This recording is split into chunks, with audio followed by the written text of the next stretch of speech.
Hello guys, welcome back to our series on top programming questions asked in interview. So today we are going to discuss about our next question, that is program to check whether character is vowel or consonant. So guys, let's see.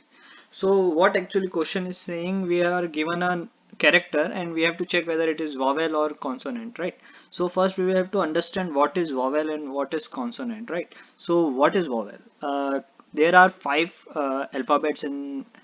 alphabets which we called as vowels, that is A, E, I, O, U, right? So if a character is from these five, then we can say it is a vowel. Otherwise we will say that the character is consonant, right? Suppose an example, in input we are having A, so A is vowel, right? So we will output A as vowels.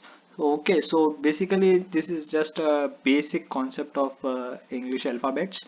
Okay, so alphabets, right? In algorithm, what we have to do, right? So suppose an input character is from A, E, I, O, U, then we will directly print it as vowel, right? If it is not from these five, then we will print it as a consonant, right? So this is our algorithm. You can see input the alphabet, right? Input number, right? Input character, right? And then we have checked whether it is from A, E, I, O, U and also from the capital A, E, I, O, U. So if it is among that, we can say it is a vowel, right? So let's see the program. So here we have program in 6 different programming languages: C, C++, Java, Python, C Sharp, PHP. So you can see the code in different programming language. So I'm going to explain the code in C programming language. So I'm copying this code and will try to execute that on online compiler. So here is our online compiler. So here I will try to execute the code and I will try to explain it to you, so it will be easy for your understanding. So this is basically a header file.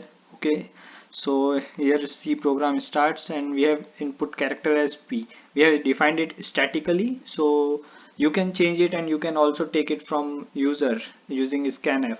So I have statically defined it, and then we have two variables, right? And we have checked whether a character, right? C, our character, we have checked whether a character is from A, E, I, O, U, right? And this is OR condition. If the character is from any one, A, E, I, O, U, if any one condition satisfied, then we will get 1 as a in LC, right? If a condition is true, as you all are aware that if condition is true, what is written, it is written as 1, and if it false, then it is written as 0. So in this case, if any one of the condition is true, like if C is A, then this condition is true and LC will be assigned as 1, right? So for lowercase alphabet, this condition is used, and for uppercase alphabets, we have used this condition. If it is A, E, I, O, U, capital A, E, I, O, U, then we assign that value to UC. Okay, UC is our variable. So if suppose a number is capital A, then this condition will be true and 1 will be returned to UC, right? So this is our main logic behind this, and we will check if LC or UC, that is 1. If any one condition is 1, this is OR condition, as I have already explained you.